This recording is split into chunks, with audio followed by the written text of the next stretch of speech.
सारे भाइयों ने राम राम। हर हर महादेव। सत्यमेव जयते।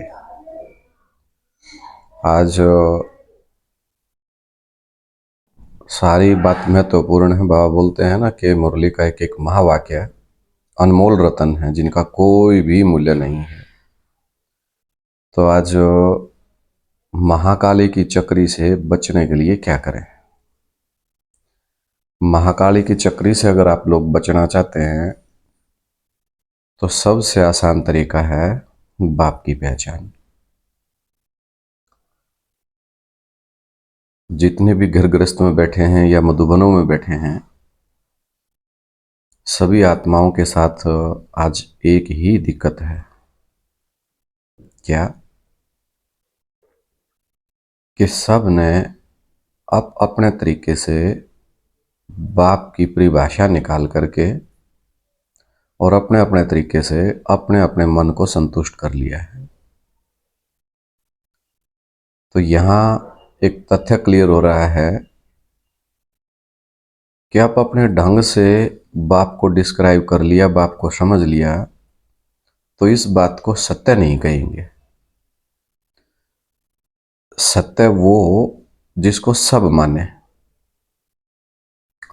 और चाहे छोटा ज्ञानी हो, चाहे बड़ा ज्ञानी हो, और चाहे बहुत बड़ा रावण की तरह देहाभिमानी सांडा हो गया हो ज्ञान में, सबको अहंकार चढ़ गया है कि बाप को मैंने समझ लिया, जो मैंने समझ लिया है, बाकी में जो मैं कहूँ ये बात मान लें कि मतलब मैं जो कहूँ वो सही और बाकी सारे झूठे।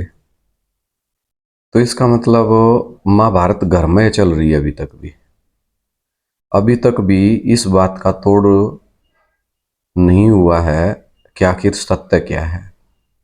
सब ने अपने अपने ढंग से सत्य को परिभाषित कर लिया है, और इसी बात का झगड़ा है इस दुनिया में।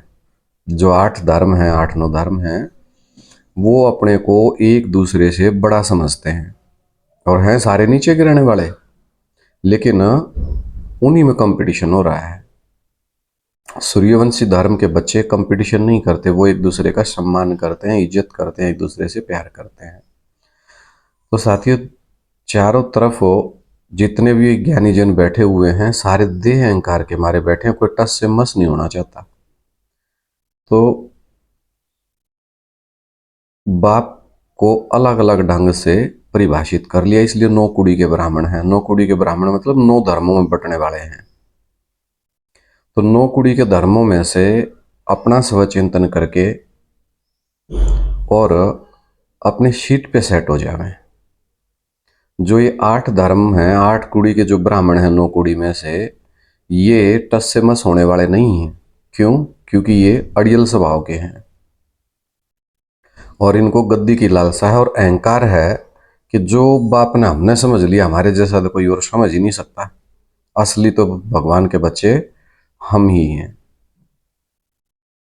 भगवान को नहीं समझा, लेकिन अपने को ठोक रहे हैं, जैसे धर्मपिताएं ठोकते हैं कि उस भगवान ने हमें भेजा है, हम इस सृष्टि का उद्धार करेंगे।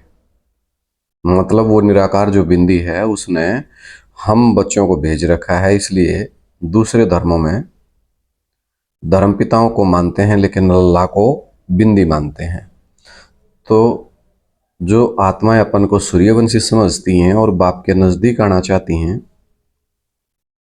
तो उनका नैतिक जिम्मेवारी है हमारी, अगर हम बाप के साथ जन्म जन्मांतर रहे होंगे, तो बाप की पहचान प्रॉपर हो जाए। अगर महाकाली की चक्री से बचना है तो बाप की पहचान करनी पड़ेगी।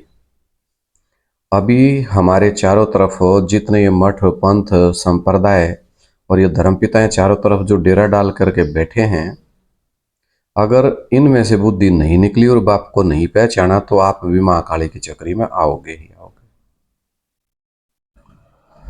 और ये ज्ञान भी गुप्त है, बाप भी गुप्त है, पुरुषार्थ भी गुप्त है। तो जैसा आप इन आंखों से देख रहे हो, कई बार आंखों से देखा और कानों से सुना भी झूठा हो सकता है। तो अंदर और बाहर की युक्ति को समझें, और अंदर की युक्ति को समझने के लिए जरूरी है कि आप अंतर्मुखी हों। अभी तक आपका मुख भी चल रहा है हमारा और कान भी चल रहे हैं, दूसरों की बातों को बड़ा कान लगा के सुनते हैं। और एक बार कोई पॉइंट मिल जाए तो फुसर फुसर फुसर फुसर फुसर करते रहते हैं और चिंतन और दूसरों की बातें ही सुन रहे हैं, लेकिन अपने आप पर विश्वास नहीं कर रहे हैं। तो भगवान बाप बुद्धियों की बुद्धि इतनी 700 750 करोड़ की दुनिया में से 2.5 लाख कहो 4.5 लाख बच्चे छटनी करना, अष्टदेव निकालना, 108 निकालना, 16,108 फिल्टर करना, 25,000 सूर्यवंशी करना, ये कोई इतना आसान बात नहीं है। उसके लिए झारनी जो है ना, आटा छानने वाली जो छलनी होती है, वो बारीक से बारीक लेनी पड़ती है बार बार। एक बार मोटा, फिर उससे पतला, फिर उससे पतला, तो बहुत बारीक छलनी लगती है, जिससे फिल्टर होकर के सभी आत्माएं इस रंग मंच पर अपने पार्ट को पहचाने। तो महाकाली से मत डरो, ना भगवान से डरो। अपना जो श्रीमत दी गई है उस श्रीमत के अनुसार अपने को और अपने पार्ट को समझो। आप लोग इतने विस्तार में जा चुके हैं, 9 कुड़ी के ब्राह्मणों के बीच में आप खड़े हैं अब। तो 9 कुड़ी के जितने भी ब्राह्मण चारों तरफ खड़े हैं, अलग अलग धर्म पिताएं खड़े हैं, उसमें से आप अपना सथा नाक लें। बाप को छोड़ करके कितने औरों को आपने बाप बनाया है। तो महाकाली की शरण में पहले तो ये धर्म पिताएं ही जावेंगे, और आप भी मरेंगे और दूसरों को भी मरवाएंगे। ये इसलिए जावेंगे कि माता जी तुम्हारे ऊपर दया करके और तुम्हें बड़ा बड़ा वर्षा देगी, लेकिन वर्षा बाप से मिलना है। यानी कि इस पद मान मर्तबे के चक्कर में फंस के तो हमने दुर्गति कर ली, और अभी भी वो लोभ माड़ा के मणके बनन का बुद्धि से निकल नहीं रहा है। वर्षा बाप से मिलना है, लेकिन उस वर्षा ने, उस पद ने और आप लेने भाग लिए। तो अगर महाकाली के चक्री से आप बचना चाहते हैं तो इस विस्तार में से सार में आने की शुरुआत करो। अब हम सब विस्तार में फंसे हुए हैं, रोज नए नए पॉइंट निकाल के क्या सिद्ध करना चाहते हैं। और बीके हों चाहे पीबी के हों, सभी व्हाट्सएप ग्रुप बना करके एक एक दूसरे को शॉर्ट मैसेज कर रहे हैं। मतलब अभी ना तो खुद फाइनल हुआ है, सब एक दूसरे को शॉर्ट मैसेज डाल करके ये सिद्ध करना चाहते हैं, देखो मैंने बाप को पहचाना है। फिर दूसरा भेजता ना, ऐसा नहीं है। मतलब एक दूसरे की काट फांस पे ही, भगवान के नाम पे भी काट फांस पे जुटे हुए हैं।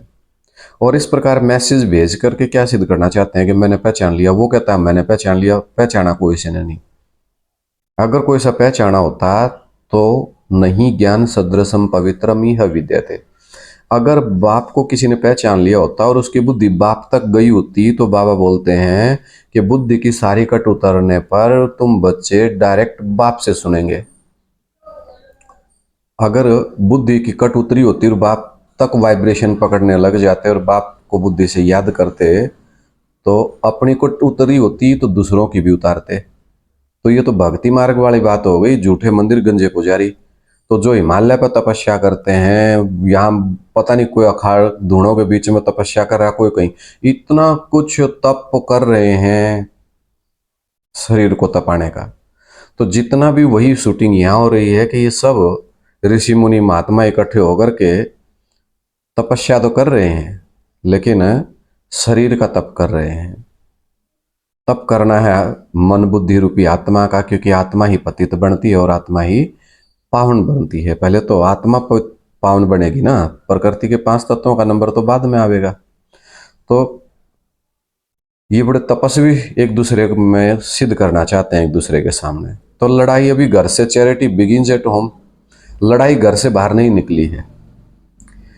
तो जितना भी जल्दी हो सके इस काना ने बंद कर लो, मुख ने बंद कर लो। 3 बंदर, गांधी जी के 3 बंदर दिखाते हैं ना सुनना है, ना देखना है, ना भौंकना है, चुप कर लो और अंतर मन से सोचो, अंतर्मुखी हो जाओ। और अंतर्मुखी होकर के अपनी आत्मा से पूछो तू किसका बच्चा है, मेरी नसों में किसका खून दौड़ रहा है। तो सारा रासा, सारी दिक्कत बाप के परिचय में है। विस्तार से पेंड छुटाओ, विस्तार तो हो चुका। राम बाप के दो स्वरूप हैं। एक तो आपने सतयुग और त्रेता में देखा, जो बिल्कुल एक भाषा, एक धर्म, एक राज्य, सब कुछ एक। तो सतयुग और त्रेता में एक वो लक्ष्मी नारायण का स्वरूप, राम राज्य का स्वरूप आपने देखा। लेकिन द्वापर में कहाँ बात आ जाती है, सुंडी से नीचे। सुंडी से नीचे समझ गए ना। तो बाप आगे जाके दो भागों में बट जाता है, भारत और विश्व पिता। उससे पहले सिर्फ भारत था, उससे पहले सिर्फ नारायण था, उससे पहले सिर्फ शिव था। लेकिन अब नीचे आकर के शिव भी हो गया और शंकर भी हो गया। आप अपनी बुद्धि पे जोर दो, बुद्धि की कट उतारो। नीचे आकर के दो भागों में बट गया, एक तरफ से पतित और एक तरफ से पावन। और द्वापर से फिर वो वेद व्यास, पहले शिवलिंग के रूप में, फिर वेद व्यास के रूप में भी लिख के बताया। फिर उसने गीता, रामायण, महाभारत, सारे तो सब कुछ एक एक करके बाप ने सब कुछ, तो सारा भेद वहां भी, यानी कि वो सदाकाल भारत है, नारायण है, हर समय ज्ञान की रोशनी में लगा रहता है।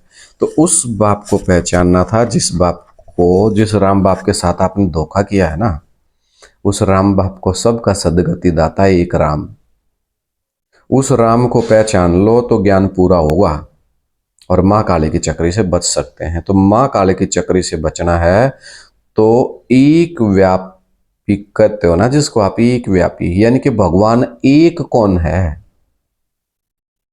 उस परम पिता परमात्मा को प्रैक्टिकल रूप में पहचानो। इस विस्तार से बाहर निकलो, वरना डूब कर मरोगे। अब डूब जाओगे इस विस्तार में।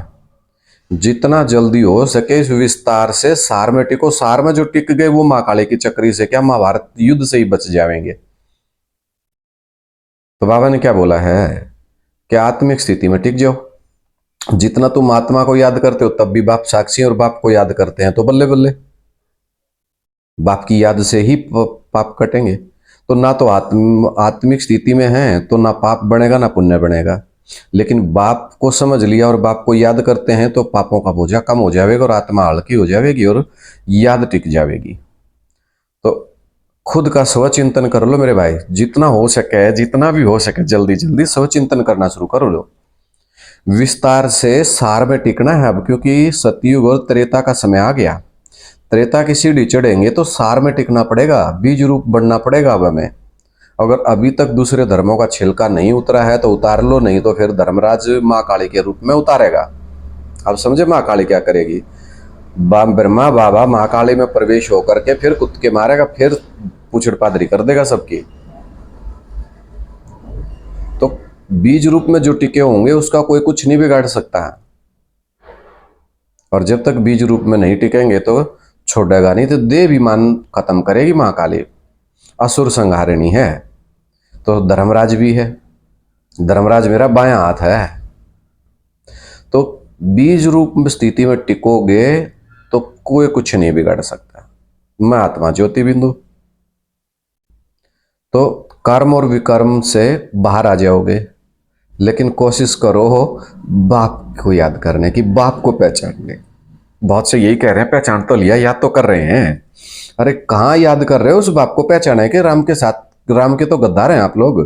राम को कहाँ पहचाना। राम को पहचान लेते तो नौ कुड़ी के ब्राह्मण थोड़ा ना बढ़ते। बाप का तो तरकीब डमरू हो जाता है। बाप को तो जगत पिता है, वो तो जगत की उत्पत्ति करनी है उसको। तो वैरायटी के बगैर ड्रामे में क्या मजा आवेगा। अब इस ड्रामा में खुद को पहचानना पड़ेगा। वो तो सदाकाल का हीरो है, संगम युग में भी हीरो है। तो इस सृष्टि का जो नियामक, इस सृष्टि का जो रचयिता है, आप उसी को नहीं पहचानते तो और किसको पहचानोगे। तो विस्तार को छोड़ करके सार में जितना जल्दी हो सके आत्म मंथन कर लो और बाप से सुनो। देखो बाप के दो स्वरूप कैसे हैं, आप सीधा सुन के देख लो एक बार। अमरनाथ मंदिर में जो हीरा जड़ा हुआ था वो कौन सी आत्मा की यादगार है? आत्माओं के बाप की याद रख। वो पत्थर बनता है, हीरा तो पत्थर होता है, साकार में निराकार है। अरे वो हीरा जो आत्मा है वो कौन सी आत्मा की यादगार है?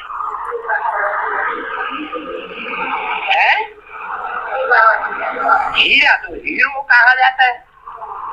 उससे ज्यादा चमक मारने वाला ज्ञान की रोशनी का कोई होता ही नहीं। उसी का नाम भारत है। धा माने ज्ञान की रोशनी, रत माने लगा रहने वाला, जो सदैव ज्ञान की रोशनी में लगा रहता है। संग विभु में भी ज्ञान की रोशनी में लगा रहता है, मनन चिंतन मंथन में लगा रहता है।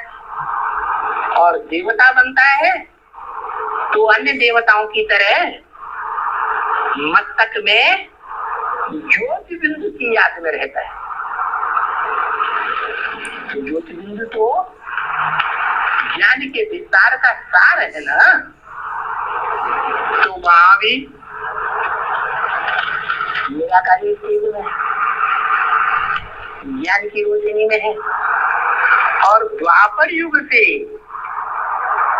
जब द्वैतवादी धर्म सिखाए आते हैं और संग के रंग से देवताओं को देह अभिमानी बनाते हैं, उस समय भी वो आत्मा ज्ञान की रोशनी में ही रत रहती है, जिसका नाम पड़ता है वेद व्यास। क्या नाम पड़ता है? वेद व्यास। सबसे पहले पहले शास्त्र कौन से हैं? वेद। उन वेदों की किसने रचना की? व्यास ने रचना की। वेदों में भी श्रीमद् भगवत गीता सबसे पहला शास्त्र है। उसमें भी लिखा है व्यास प्रसादात्, व्यास के प्रसाद से, व्यास की प्रसन्नता से ये गीता ज्ञान मिला। तो सृष्टि के आदि में भी वो ज्ञान के मनन चिंतन मंथन में संगम में रहता है। ये भगवान इस सृष्टि पर उतरता है, आत्माओं का बाप। और द्वापर युग में भी ज्ञान के मनन चिंतन मंथन में रत रहता है।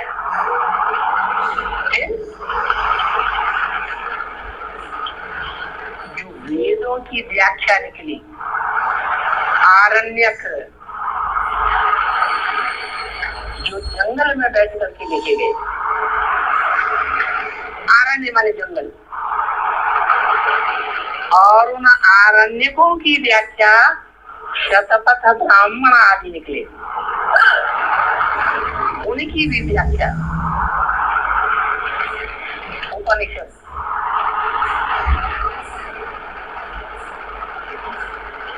वो उपनिषदों की भी रचना पहले पहले रचने वाला वही है।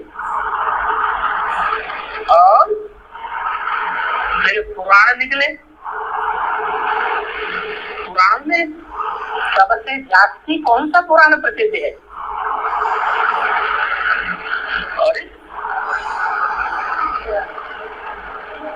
बहुत बड़ा पुराण है महाभारत। उसके लिए भी शास्त्रों में लिखा है। किसने लिखा? व्यास ने लिखा। तो देखो, द्वापर के आदि में जो भी ऋषि मुनि हुए, उनमें सबसे बड़ा ब्रह्म ऋषि वो हुआ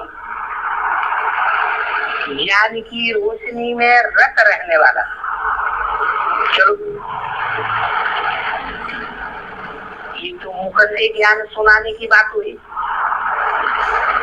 शास्त्र तो बाद में कागज पर लिखे गए, भोजपत्र पर। लेकिन ज्ञान जो है वो प्रैक्टिकल कर्मेंद्रियों में भी समाया हुआ होना चाहिए। तो प्रैक्टिकल कर्म करने में भी वो आत्मा सबसे आगे जाती है। क्या? इतनी आगे जाती है कि विश्व में कोई भी धर्मी आत्मा उसके ऊपर विजय प्राप्त नहीं कर सकती। तो साथियों, बाबा के हम सब प्यारे बच्चे जितने भी हैं ना, बाप के परिचय में मार खा रहे हैं। और जैसे बीके वालों की बुद्धि में फिक्स बैठ गया कि वो बिंदु है, ऐसे ही पीबीके वालों की बुद्धि में भी फिक्स बैठ गया कि राम वाले आत्मा के शरीर में वो शिव का मुकर्रर रथ है। यानी कि वो भी जड़ को याद कर रहे हैं, वो उस जड़ को उस रथ में याद कर रहे हैं। क्या कह रहे हैं कि राम बाप का जो शरीर है ना, अरे शरीर, पहले तो हमें बाबा का चेहरा याद आता है, फिर वो बिंदी याद आती है। यानी कि जो शरीर है वो भी तो 5 तत्वों का पुतला है। शरीर जड़ होता है, और वो जड़ जब शिव, यानी कि हम अंत में आत्माओं का बाप है ना शिव, जब हम सब आत्मा बन जाएंगे, यानी कि नो संकल्प एट ऑल, बिल्कुल बिंदी, तो जड़ रूप हो जाएगा। तो वो क्या है, अभी शिव जयंती क्यों नहीं हुई? क्योंकि अभी बाप का काम बाकी है।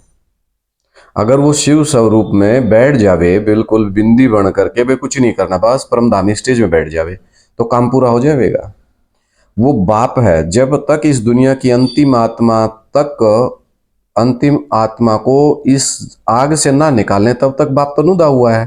तो तब तक आप उसको बाप स्वीकार नहीं करोगे, जब तक परसस्तु सह इंद्रियाणी प्राण्या हो, इंद्रिय भे परे मना, मनसस्तु परा बुद्धे, और उससे ऊपर परसस्तु सह, वो अंतिम समय की बात है। क्या हम सब आत्माएं बन गए जो वो शिव प्रत्यक्ष हो जावे? प्रत्यक्ष होने का मतलब, जब हम आत्मा बन जाएंगे, आत्मा आत्मा भाई भाई बन जाएंगे, तो वो आत्मा सब जितनी जितनी कट उतरेगी उतना ही तो बाप पहचान आवेगा। अभी जितनी कट उतरी उतना बाप पहचान आ रहा है। तो जो सदा शिव द्वापर और कलयुग में दो पैर हो जाते हैं, दो पैर से भी फिर नीचे नीचे नीचे नीचे कलाएं नीचे गिरती जाती हैं। धर्मपिता नए आते हैं, लेकिन सृष्टि नीचे ही गिरती चली जाती है। तो राम बाप जब नीचे की तरफ आते हैं तो नीचे सृष्टि चली जाती है, और अब संगम पे नीचे से बिंदी से विस्तार में गए, और विस्तार से फिर बिंदी में आएंगे। बाप साकार था तो निराकार बन गया, और निराकार से फिर साकारी। खेल क्या है? साकारी, आकारी, निराकारी, निराकारी, आकारी, फिर साकारी। सीढ़ी तो चढ़ना उतरना है, पर पता नहीं बुद्धि कहाँ ले जा रहे हैं, कौन सी दुनिया में पहुंच गए हैं। इतने विस्तार में चले गए कि उस मेले में बिछुड़ गए, जैसे शूटिंग हो रही है। बाप तो यही था, लेकिन हम दूसरे की आंगली पकड़ कर न पता नहीं कित कित चले गए, और बाप को ढूंढते हुए यहाँ मिल जाए, मंदिर, मस्जिद, गुरुद्वारा, चर्च, सारी जगह ढूंढ लिया, कितने नहीं पाया। तो ये धर्मपिताएं क्या हैं?